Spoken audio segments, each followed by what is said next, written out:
The snow in Chicago never really fell the same way twice. Sometimes it came like dust, soft and soundless, settling into corners and hearts alike. Other days it came fierce and unrelenting, covering everything: streets, cars, windows. Regrets until the world turned blank again. For Nora Lang, the first snow of the year meant two things: early mornings and late coffee. The morning light slid pale across her small apartment window, fractured by frost. In the kitchen, a kettle hissed, the smell of cinnamon toast filling the air. Nora, wrapped in a worn grey cardigan, stirred a cup of coffee while glancing at the clock. 7:02. "Mum." Maya's voice rang from the hallway, bright and certain. "The snow's back." "I noticed," Nora said, smiling faintly. Maya came running in, her dark curls bouncing, her hands clutching her sketchbook. "Can we make snow angels after school?" "Maybe," Nora said. "If the wind behaves." Maya pouted. "It never does. That's Chicago," Nora said, pouring milk into her coffee. "Beautiful and stubborn." Their mornings were small rituals: toast, laughter, the hum of the radio playing faintly from the counter. Nora always packed Maya's lunch with a note, sometimes a doodle, sometimes a sentence from a poem she'd loved once.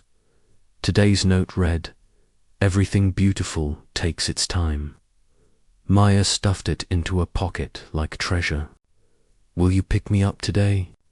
"Of course," Nora said, kneeling to zip up her daughter's coat. "Be good for Mrs. Halpin." "I'm always good." "That's debatable." Maya giggled, then kissed her mother's cheek before running out into the snow, her boots crunching against the steps. Nora stood by the window a while after, watching her daughter disappear into the white morning haze.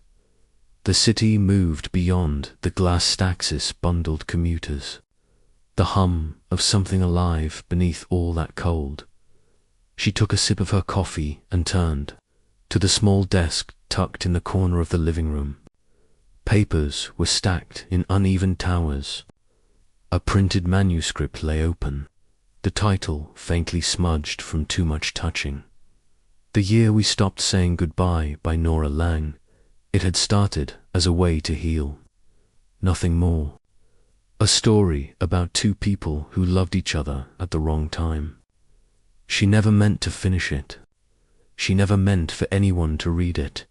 But sometimes pain doesn't ask for permission. It just becomes art. A week ago, she'd received an email from a small indie publisher she barely remembered sending her draft to. They called it hauntingly honest, unflinchingly intimate. And now, somehow, it had found its way onto bookshop shelves and late-night recommendation lists. The whole thing still didn't feel real. A story she'd written in half-darkness was now living in other people's hands by 10A.M. She was behind the counter at Page Turner Books, a cozy corner store tucked between a flower shop and a bakery in Wicker Park. She'd worked there for years, quiet, steady work that let her stay close to stories without ever having to live inside one again. Morning. "Nora," said Hank, the owner, adjusting his thick glasses. "You see this?" He slid a copy of the Chicago Tribune across the counter. A small column on page 12. Local author's debut novel captures the quiet pain of modern love. Nora blinked. "That's me." "That's you," Hank said, grinning. "You're famous." She laughed softly. "Infamous, maybe. Don't downplay it. We're putting your book in the front window." "Oh, please don't." "Already did," he said, waving her off. "You're officially a local treasure." Nora sighed but smiled. When the bell above the door jingled, she turned instinctively, half expecting nothing. half expecting everything. It was only a woman buying a gift card. Relief washed through her chest before she could even name it. By afternoon, the shop buzzed with the sound of turning pages and murmured conversations. Snow kept falling outside, muffling the city in white silence. When the rush died down, Nora made tea and slipped behind the counter again, opening her notebook. A blank page stared back at her. She hadn't written a word since the book went public. She didn't know how to start again, or what she wanted to say. Sometimes, she thought, you spend so long turning pain into prose that when it's gone, you forget how to live without it. Around 4, her phone buzzed. A number she didn't recognize. For a moment, she thought of ignoring it. But something about the area code New York made her pause. She hesitated, then answered. "Hello." A smooth voice came through, polite but careful. "Is this Nora Lang?" "Yes, who's this?" "This is Claire Jennings, assistant to Ethan Price at Harper Literary Group. Mr. Price would like to discuss your book for potential representation." Her breath caught. "Ethan Price." "Yes, ma'am. He's read your work and believes it deserves broader distribution. Would you be available for a meeting later this week?" Nora swallowed. Her pulse quickened. Sure," she said finally. "Just send me the details." "Of course." "Thank you, Miss Lang." The call ended. Nora stood there, still holding the phone, as if it might explain itself. The sound of the name, his name code, in the quiet like a door unlocking somewhere she'd sworn shut years ago. When she left work that evening, the snow had thickened, blanketing the street in white. Streetlights blurred into halos. She pulled her scarf tighter, her breath forming ghosts in the air. Her reflection caught in a shop window, older, maybe stronger, maybe lonelier. The kind of face that had learned to survive without expecting much. Her phone buzzed again. Email from Harper. Literary meeting confirmed. Friday, 2 p.m. The signature line at the bottom read, "Ethan Price, Senior Literary Agent, Harper Literary Group, NYC. She stared at the words until they blurred. Then she slipped the phone back into her pocket and kept walking, her boots leaving faint tracks in the snow that the wind quickly erased. That night, Maya fell asleep early, her drawings scattered across the floor stars. Cities, a girl with a book in her hands. Nora cleaned up quietly, then sat by the window. Watching snow drift past the glass, she picked up her worn copy of The Year We Stopped Saying Goodbye. Her own words stared back at her. Some people don't leave. They just become a silence you live around. She closed the book, pressing her forehead to its cover. For the first time in years, she whispered his name aloud. Ethan. Outside, the snow kept falling.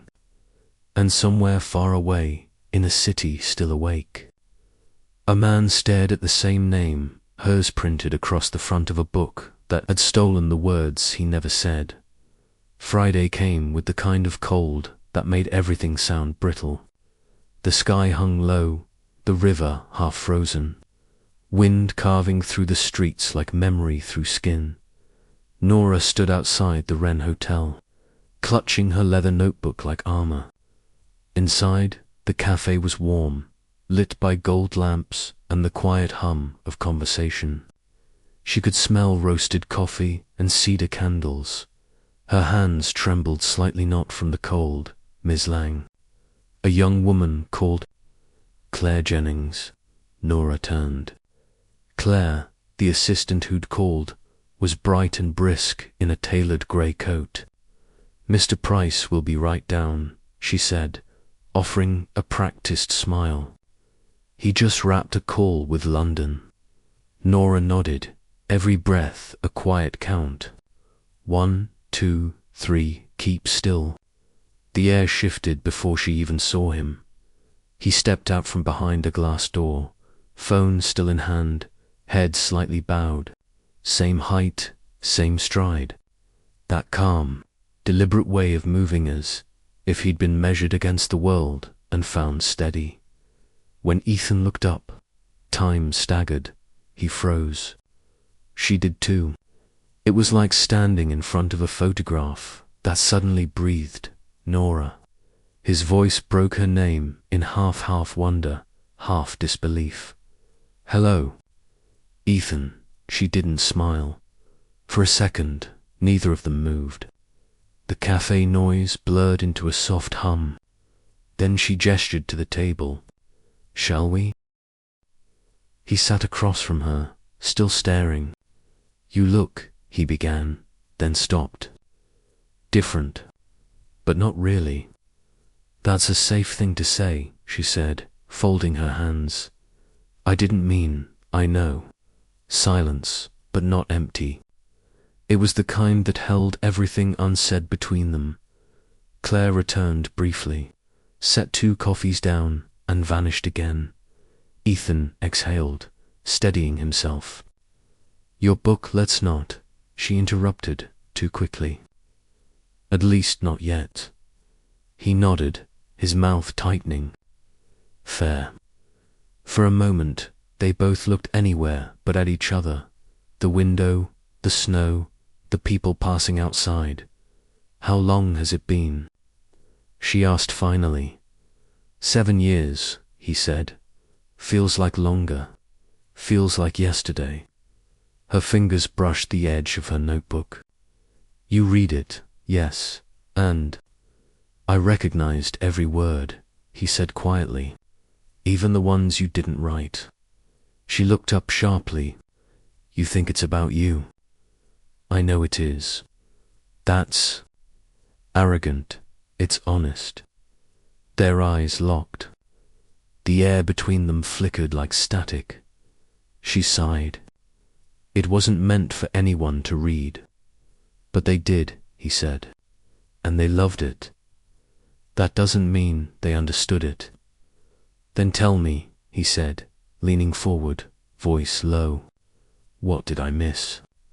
Her throat tightened. The ending, he blinked. There wasn't one, exactly. The waiter refilled their cups. Neither touched them. Ethan broke the silence. Nora, I came here because your book deserves more. The honesty in it's rare. People feel seen. You came here because of business. His jaw flexed. I came because I had to. She almost laughed. You always say that when you don't want to admit it's personal. He looked at her for a long time. It was always personal. Outside, the snow thickened, wind scraping softly against the glass. The city blurred into watercolor gray. He reached into his coat pocket and slid a copy of her novel across the table, dog-eared, underlined, worn. I've read it 3 times, he said. Each time it hurt differently. Her hand hesitated above the book. You shouldn't have, maybe, but it was the only way to find you again. For a second, her defenses faltered. She looked at the cover, the same one she'd touched that morning, and saw, faintly, his fingerprints along the spine. Why now? She asked. After all these years. He leaned back. Because it's the first time I could read your words without flinching. She swallowed hard. Then you're lucky. I don't feel lucky, he said. I feel late. They sat there a while longer, not speaking, just breathing in the same space for the first time in 7 years. When she finally stood to leave, Ethan rose too. I'll be in Chicago a few more days, he said. If you want to talk. About the book, or anything, she nodded, slipping on her gloves. I'll think about it. He smiled faintly. You always do. Her eyes flicked toward the snow outside. Goodbye, Ethan. He hesitated. For now. That evening, back home, Maya was on the couch, drawing again. She looked up as her mother came in, cheeks flushed from the cold. How was your meeting? Maya asked. Nora froze for half a breath. It was fine. Was the person nice? She smiled faintly. He was. Someone I used to know. Maya tilted her head. Like a friend. Something like that. Maya's curiosity glimmered. Will he come back? Nora looked toward the windows, no, falling slow, endless. I don't know, she said softly. But sometimes people find their way back, even when they don't mean to. Maya went back to her drawing, humming quietly. Nora stood there a moment longer, her hand unconsciously brushing the pocket where Ethan's business card still rested. Outside, the snow kept falling, and for the first time in years, she didn't feel entirely alone inside it. Monday morning, the city wore its winter armor. Steel skies, salt on sidewalks, the distant groan of buses starting too early. Nora sat at her desk at page-turner books, a cup of lukewarm coffee in one hand. An open email on the screen before her. Subject. Manuscript revision, schedule from Ethan Price to Nora Lang. Nora, I've spoken with Harper about a revised edition of your book. They're planning a limited hardback release. Same title, updated author's note. They'd like a new foreword. We can work remotely, but I'd prefer to meet in person. Say Wednesday, 10 a.m. My office, the Blackwell Building, downtown E.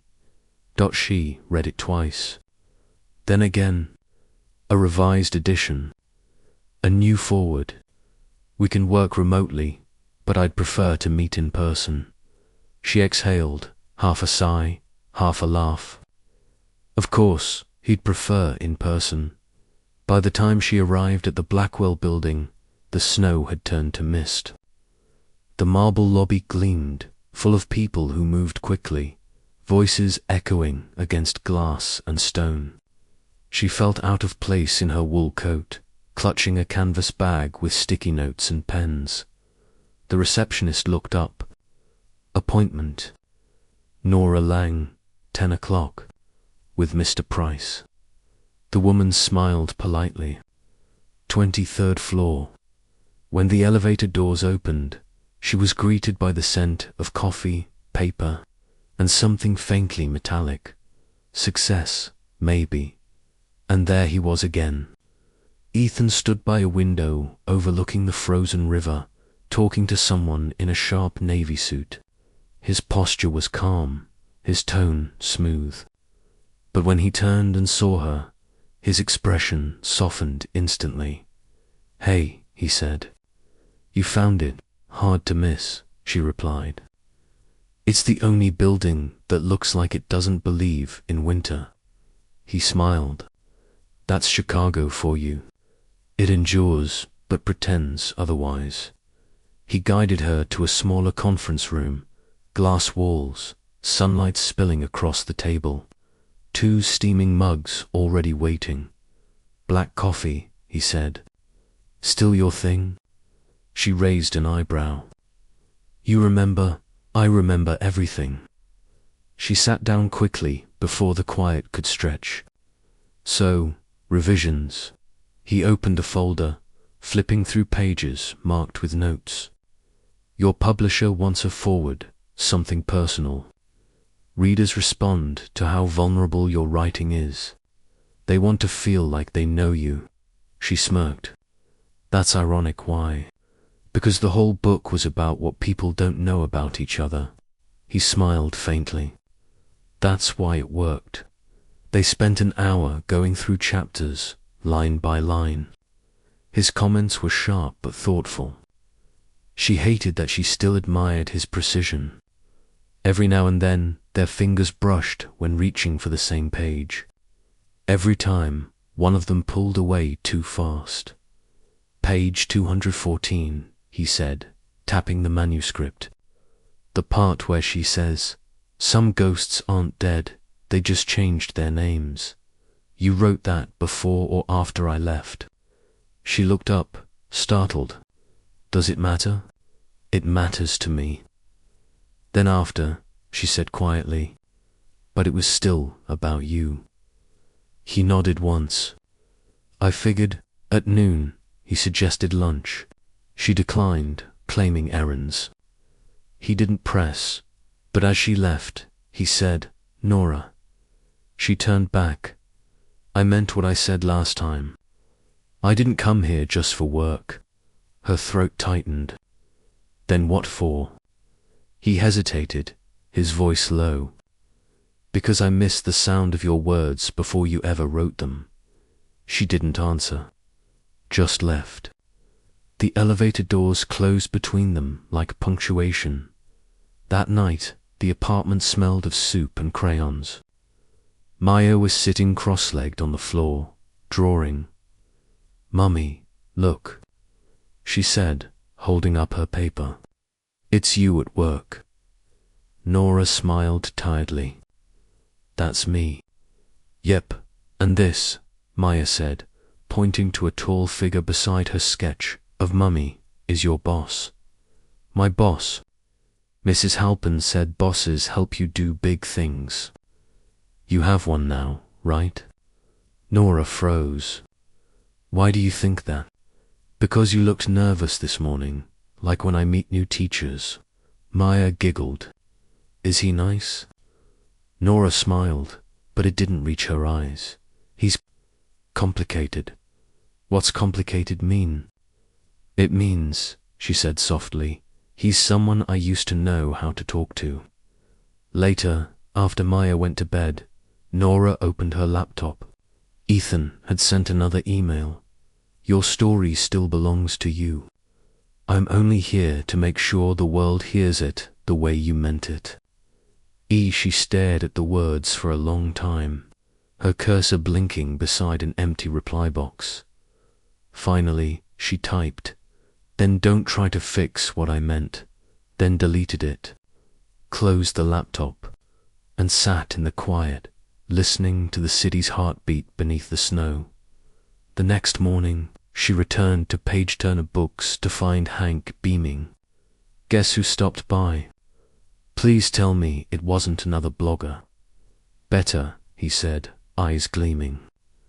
"A New York agent said he's helping with your book. Tall, nice coat, looks like someone who irons his soul." Nora groaned. "Ethan, so you know him. You could say that he left this for you." Hank handed her a folded note. She unfolded it. Lunch, 1 o'clock. Manny's Deli, no business. Just sandwiches. She almost didn't go. Almost. But by 12:59, she was standing outside Manny's, snow melting into her hair. He was already inside, waving her over with that infuriatingly calm half-smile. "You came," he said. "Don't sound so surprised." They ordered pastrami sandwiches, sat in a booth by the window. Outside, the snow had turned to slush. "So," he said, unwrapping his sandwich, "how have you really been?" She hesitated. "Fine." He laughed softly. "That word's a lie we all tell ourselves." "Then what's yours?" "Busy," she smirked. "That's another lie," he grinned. Touché for a few minutes. They were just two people eating sandwiches, the noise of the diner around them forks, laughter, life. It felt almost normal. Then he said, "I saw a photo of you at your signing event. You looked happy." "I was terrified," she admitted. "Still," he said, "you had that same look you used to get when you read something that hurt and didn't want to admit it." She smiled. "You remember too much. Someone has to." "Why?" He leaned back, voice soft. "Because I spent 7 years trying to forget, and failed." After lunch, they stepped outside. The air was sharp, the sky pale. He offered to walk her back. She didn't refuse. At the corner, as they waited for the light to change, he said quietly, "You wrote a story about us, Nora." She looked at him. "No, I wrote about what we became when you left." "And what was that?" "Words," she said, "that no one could unwrite." He nodded slowly, accepting the wound and the beauty in it. The light turned green. They crossed together, side by side, silent under falling snow. Saturday mornings were Nora's favorite kind of quiet, the kind that smelled of paper, coffee, and snow melting off boots by the door. Page-turner books opened late on weekends, but she always came early. It gave her an hour of stillness before the noise of customers and chatter about book clubs and weekend. Plans filled the aisles. Maya liked to come too. She would draw in the corner by the front window, her studio.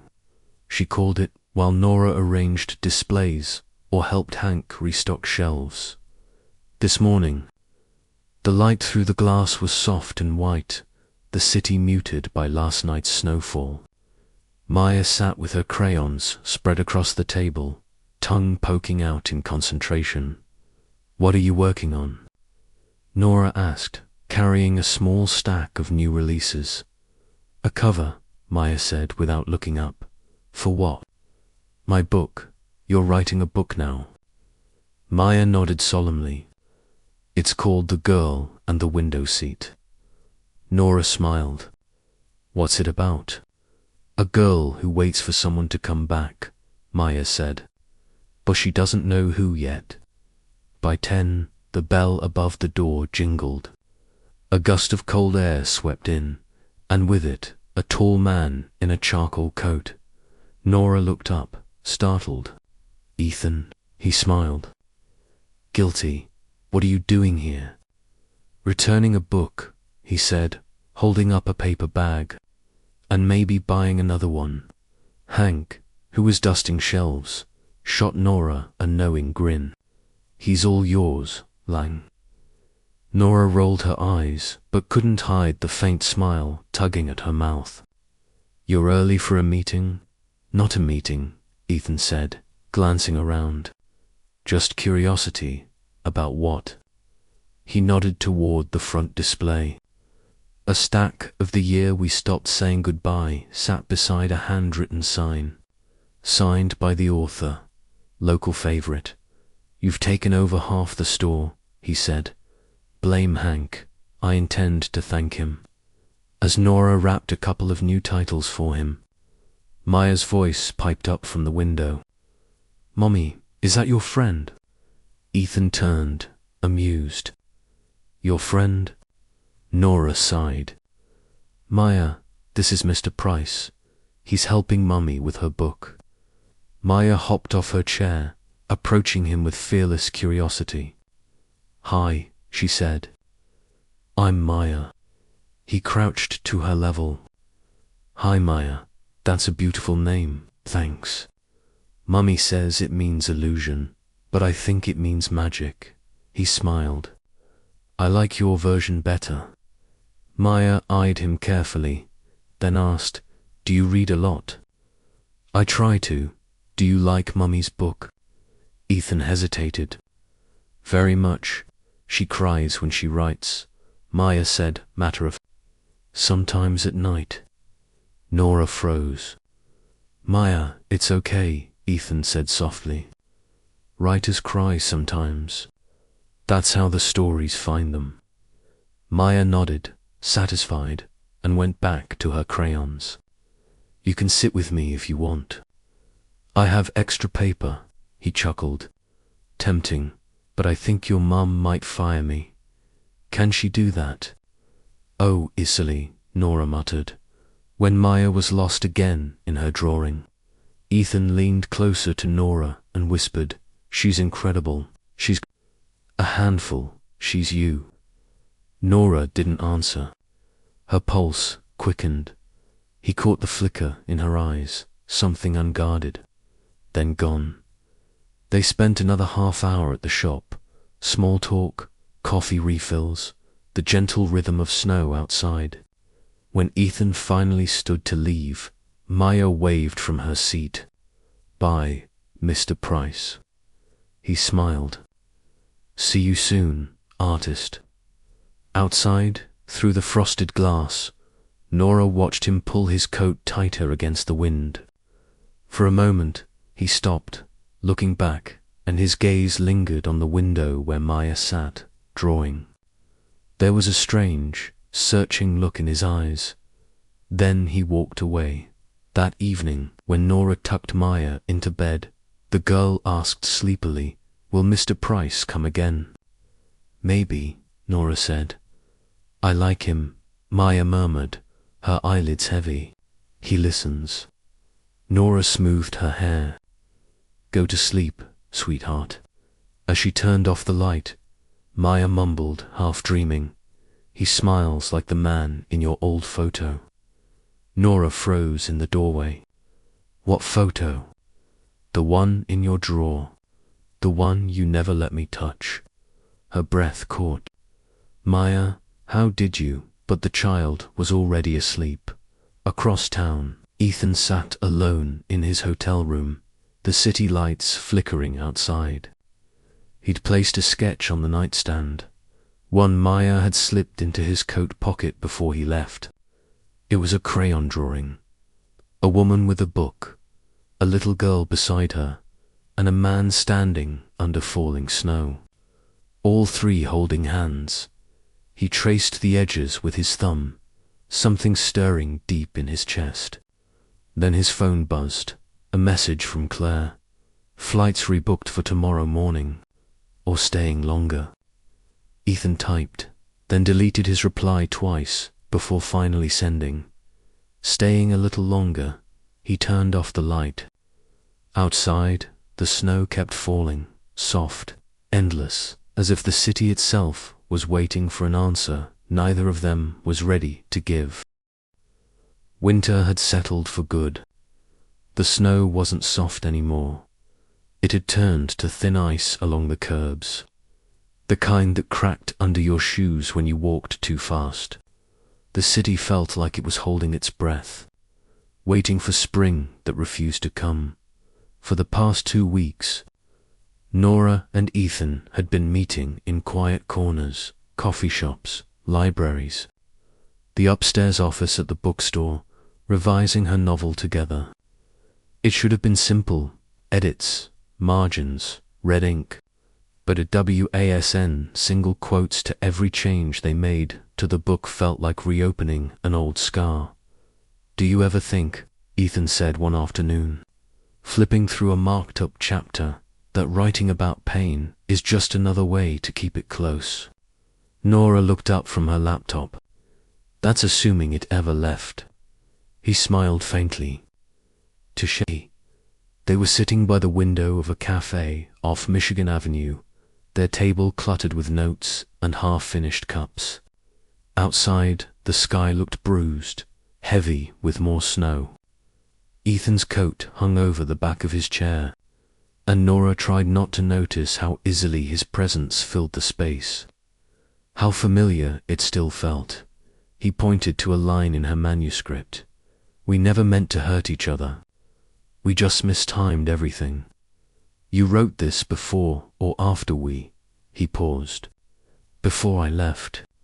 She didn't look up. After he nodded.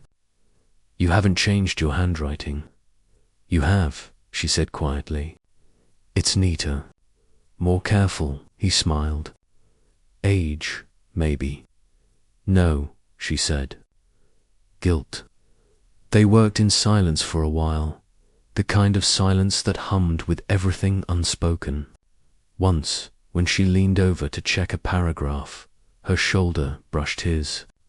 He didn't move away. Outside, snow began to fall again. Soft, endless, like déjà vu. By late afternoon, she packed her things, and he offered to walk her home.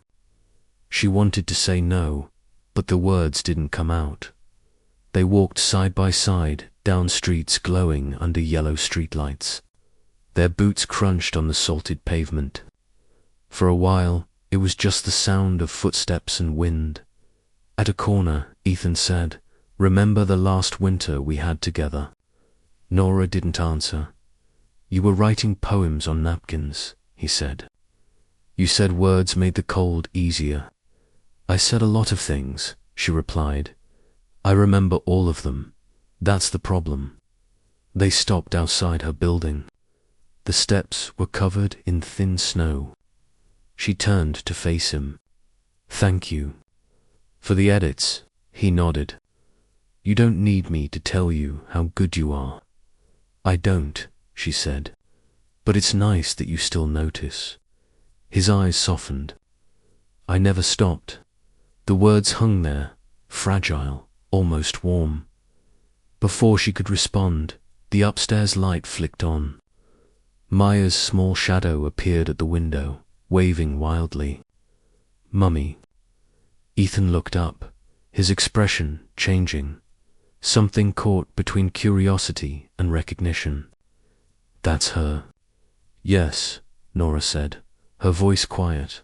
"She's beautiful. She's everything." He smiled. "She's lucky. She doesn't know how lucky," Nora said softly. He glanced at the window again. "How old is she?" Nora hesitated. 6. His eyes flicked to hers. 6. She forced a smile. "Good night, Ethan." He didn't push further. He never did, not yet. That night, after Maya fell asleep, Nora sat at her desk, reading over the manuscript they'd been revising. His comments were everywhere, underlines, circles, quiet apologies scribbled in margins. On one page, he'd written beside a line about loss, "Maybe this isn't about goodbye. Maybe it's about staying gone too long." She ran her fingers over the words, feeling the faint indent of his pen.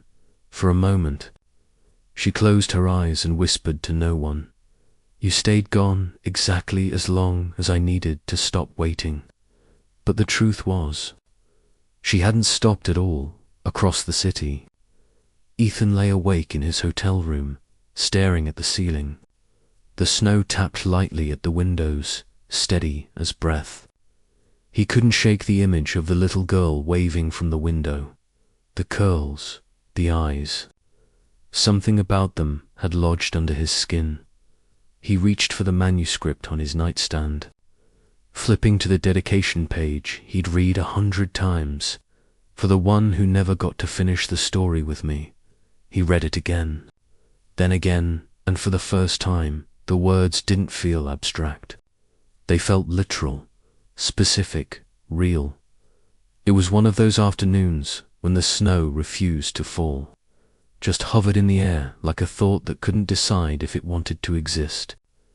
Ethan found himself outside page-turner books again, hands deep in his coat pockets, watching the reflection of the shop's window blur in the glass.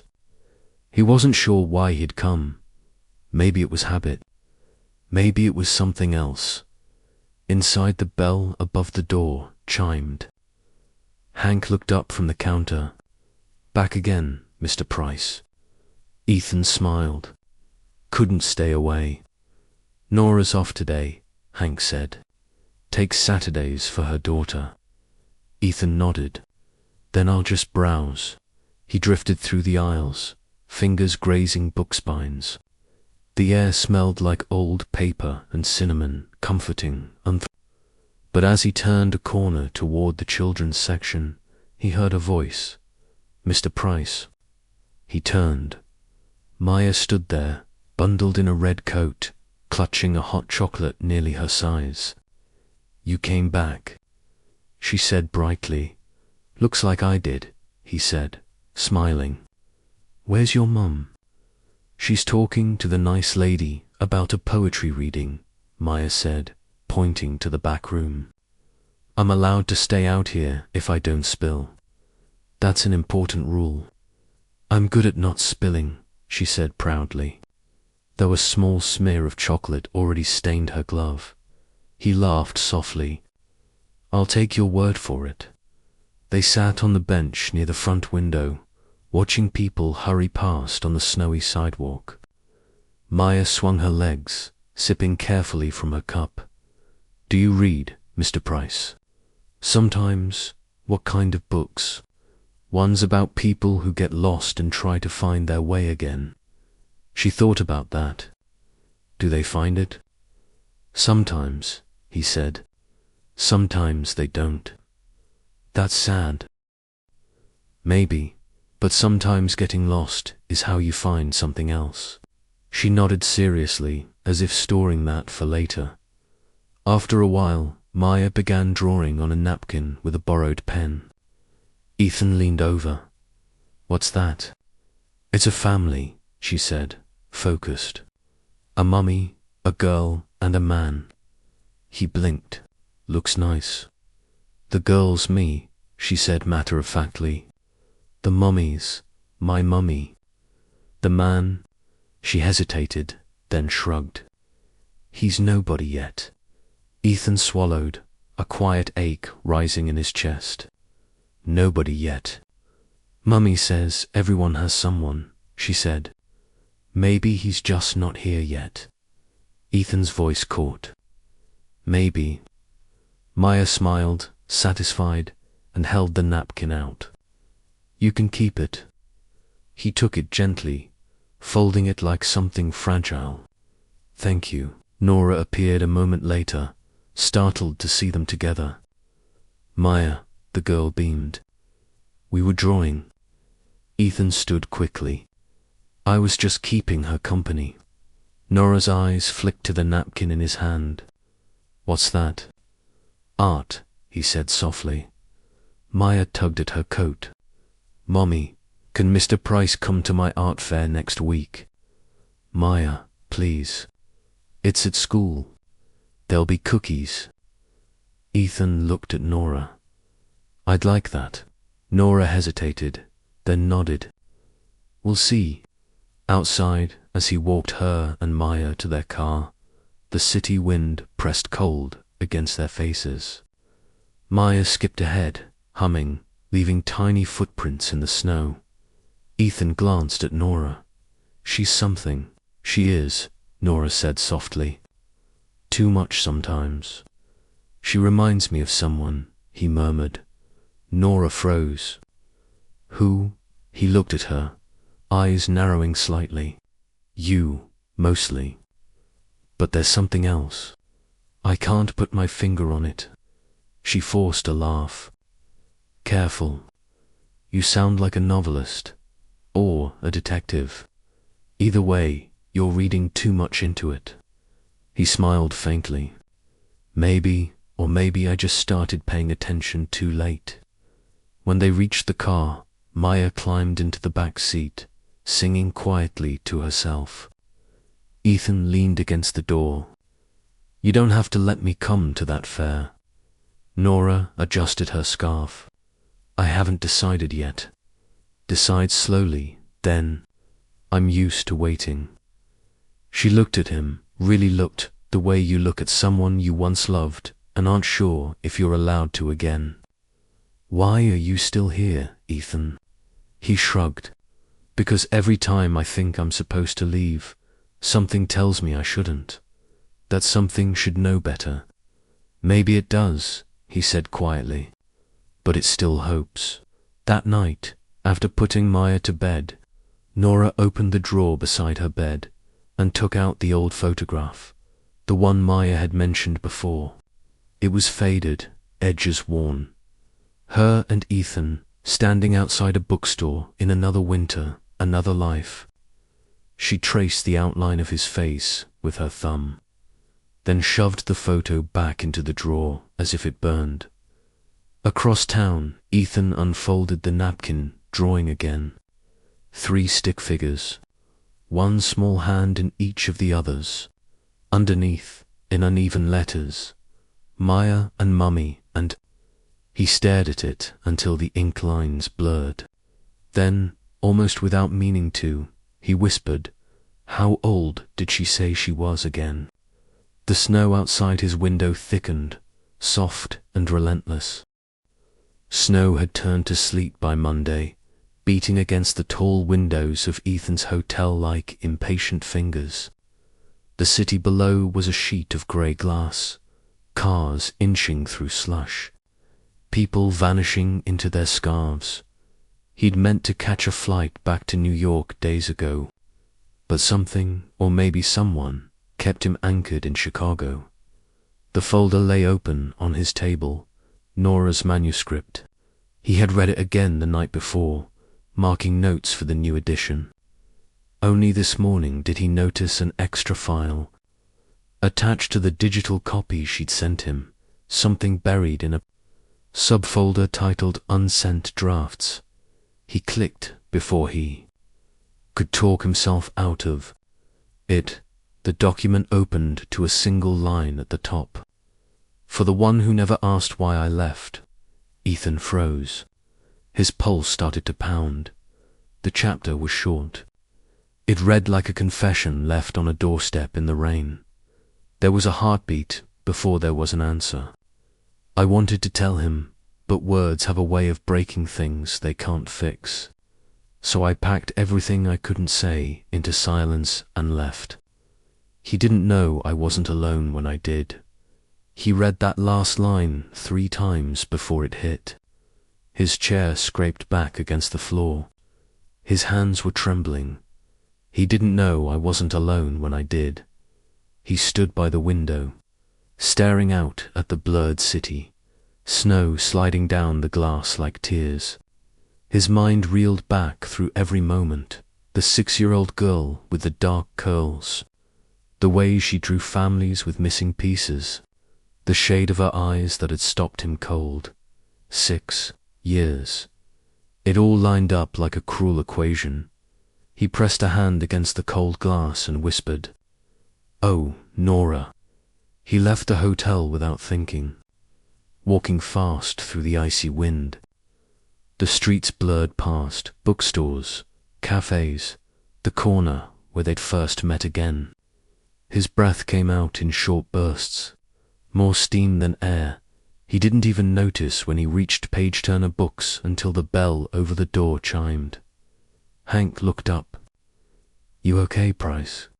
You look like you wrestled the blizzard. Where's Nora?"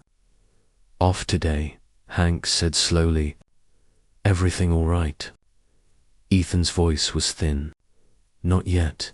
He found her 2 blocks away, in the park near the river. She was sitting on a bench with Maya, who was tossing breadcrumbs to pigeons. For a moment, he just stood there, watching the small, ordinary rhythm of their world. Maya laughing, Nora brushing snow from her daughter's hood. It was perfect. It was unbearable.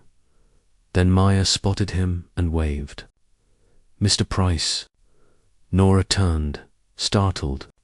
Her smile faltered when she saw his face. "Ethan."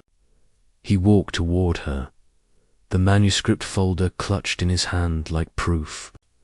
"We need to talk." She glanced at Maya. "Not now." "Yes," he said quietly, his voice breaking just enough. Now, they ended up standing by the frozen railing overlooking the river. The sky hung low, full of unshed snow. He handed her the folder. "You left this file in the drafts." Her breath caught. "You read it." "I did." She looked away. "You weren't supposed to. Then why keep it there?" he asked, his voice sharp with something between anger and grief.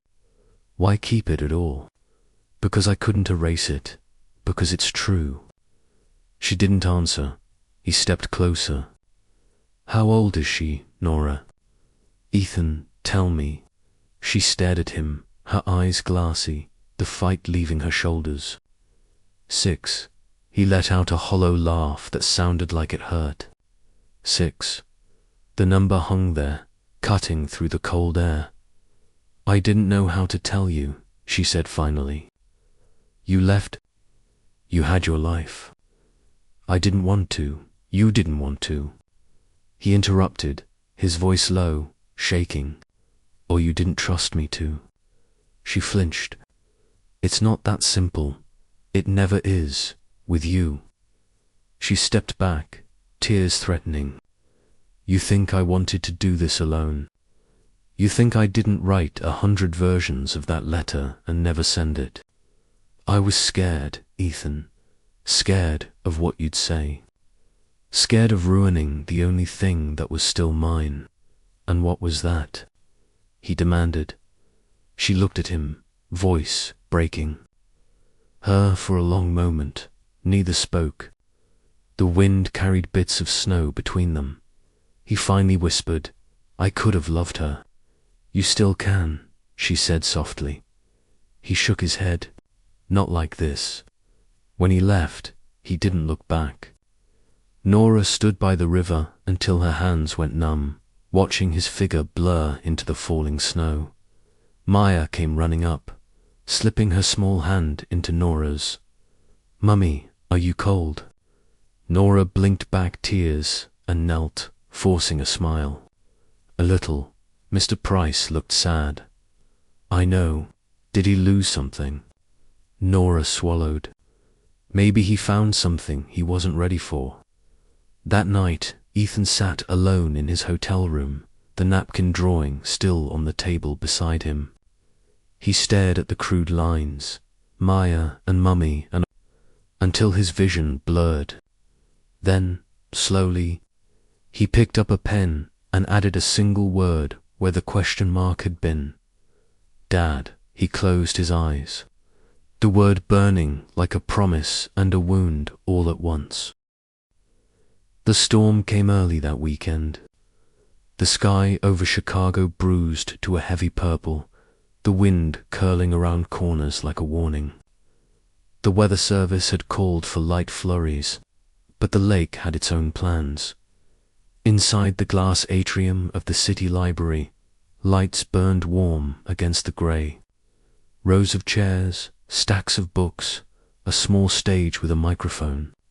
A banner read, Book Launch, The Year We Stopped Saying Goodbye, Special Edition. Nora stood backstage, palms damp, heart running wild. It wasn't her first reading, but it was the first one since everything had changed. Since Ethan knew. Since Maya had drawn a new family on paper. Hank squeezed her shoulder. You'll be fine, he said. You always are when you start reading. Reading's easier than living, she murmured. That's why we sell books, he said. Smiling, Ethan arrived quietly, slipping through the crowd as the event started. He wore no suit, no agent's badge of authority, just a dark coat, scarf, the look of someone trying not to take up too much space. Maya was with him, sitting on his lap, her curls a halo under the lights. Nora spotted them from the stage as she stepped up to the microphone. For a second, her voice caught in her throat. Then she saw Maya wave, and somehow that steadied her. Good evening, she began. Her voice carried softly across the room. This book started as something private. It was never supposed to be read by anyone else.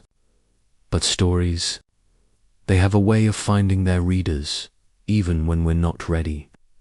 She paused, glanced down at the front row. Ethan was watching her, quiet, his eyes unreadable. She read 3 passages, one about love, one about silence, one about coming back to what you thought was gone for good. Each line carried differently tonight, every word heavier and freer at once. When she reached the last page, her voice lowered. Some stories don't end where they should. They linger. They wait for someone brave enough to turn the next page. The applause was soft but endless. She looked out at the crowd, her gaze landing on Ethan and Maya again. For the first time, she smiled without hesitation. Afterward, people queued for autographs. The atrium buzzed with the low hum of winter chatter and rustling coats. Ethan waited until the line had thinned. Maya clutched her copy of the book like a trophy. When it was their turn, Maya set the book on the table. "Can you write my name?" she asked. "Of course," Nora said, her hand trembling just slightly as she wrote. "To Maya, who knows how to make endings beautiful." Maya grinned. "That's me." Ethan smiled. "She's proud of you." "You know that. She has every right to be," Nora said, closing the cover. He hesitated, then said, "You were amazing up there." "So were you," she replied. "Keeping her still for an hour is a miracle." He laughed softly. "She bribed me with hot chocolate." Outside, the wind had turned fierce. The library staff began ushering guests toward the exits as the storm thickened. Snow swirled in waves across the streetlights. The city was fading into white dot. Ethan helped Nora pack up her books, Maya holding onto his arm. "I think we'll need a cab," Nora said. "Already called one," he replied. "It's a block away." "I'll walk you both." They stepped outside together, the snow biting against their faces. The sidewalks were slick, wind whipping down from the lake. Maya held her mother's hand tight, her small boots slipping a little on the ice. "Almost there," Ethan said, guiding them toward the curb. Then, from somewhere up the street, came the sharp screech of tires, a delivery van sliding across the intersection, its wheels skidding on frozen asphalt. "Mummy," Maya cried as the van turned to fast. Ethan reacted before he thought, pulling Nora and Maya back, arms wrapping around them.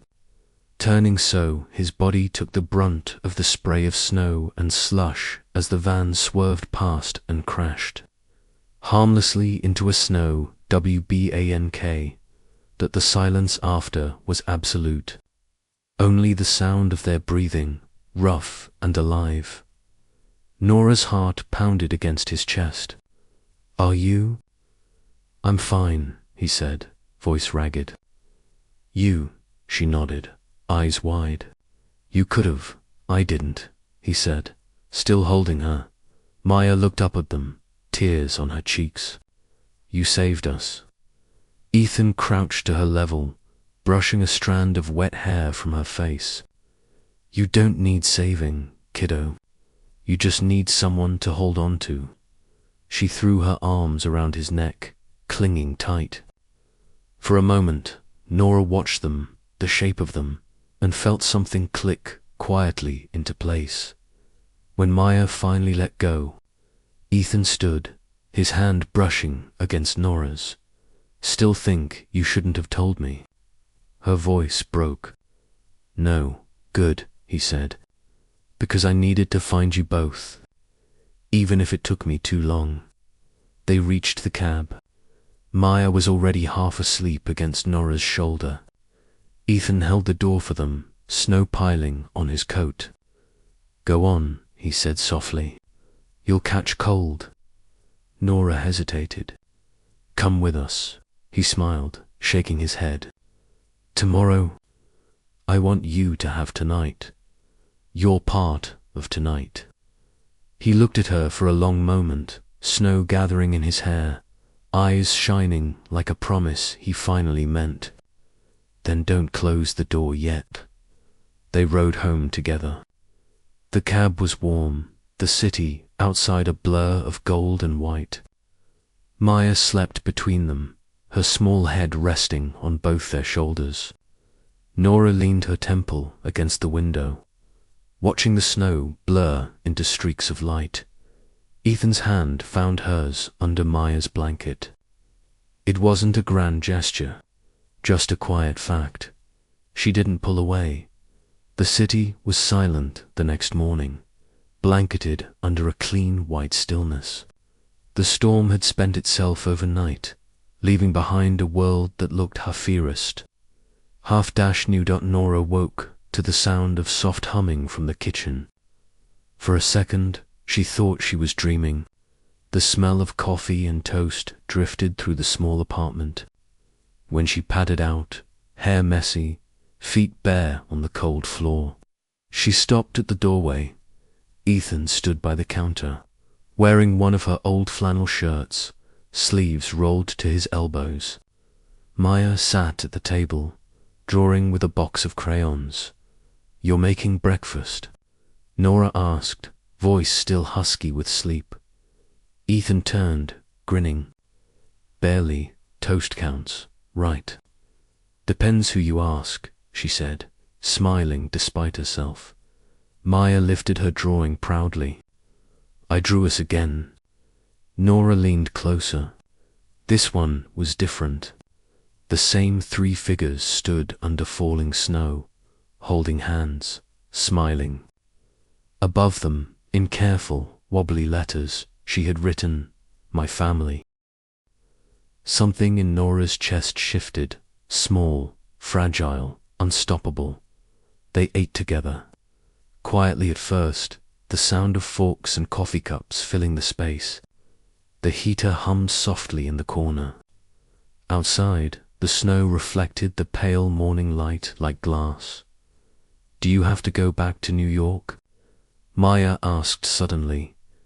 Ethan looked at Nora before answering. "Not yet," he said. "There's more snow here," Maya giggled. "New York doesn't have snow." "Not like this," he said. "Chicago snow's got personality."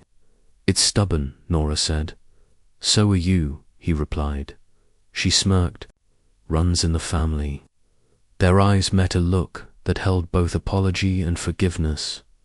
After breakfast, Ethan helped Maya build a small snow fort in the courtyard behind the apartment. Nora watched from the window, her hands around a mug of coffee. Every laugh from outside landed. Somewhere deep in her chest, there was something strange about seeing them together, not dramatic or cinematic, just right. Like an answer she didn't know she'd been waiting for. When they came back in, cheeks red from the cold, Ethan shook the snow from his coat. Maya ran off to change. Nora handed him a towel. "You didn't have to do that," she said. "I wanted to. Why?" He hesitated, then said, "Because I missed 6 years of mornings like this." Her voice softened. "You didn't even know." "I should have known," he said. "I should have asked why you left, instead of assuming I understood." Nora looked down. "I was scared. So was I," he said. "I thought love was supposed to survive. Distance, ambition, time, all of it. Turns out it's smaller than that. It's in burnt toast and wet boots." She smiled. "And flannel shirts." He grinned. "Especially those later that afternoon." The three of them sat on the couch, a blanket draped over all their legs. Maya had fallen asleep halfway through an old animated movie, her hand resting on Ethan's arm. Nora glanced at him. "You're good with her." "I'm learning," he said quietly. "She's teaching me." "She does that," Nora said, brushing a curl from Maya's forehead. He looked at her, eyes softer than she'd ever seen them. "She has your eyes." "And your smile," Nora admitted. "The stubbornness is all her own." He chuckled. Then his tone changed, lower, careful. "Can I stay?"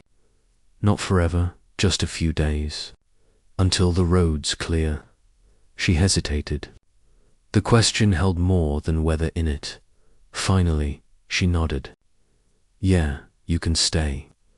That evening, while Maya slept, they sat together on the couch, watching snow fall past the window. The room was quiet, except for the faint crackle of the heater. Ethan reached out, his fingers brushing hers. "Nora," he said softly, "if I ask for a second chance, not at us, but at being here, would you say yes?"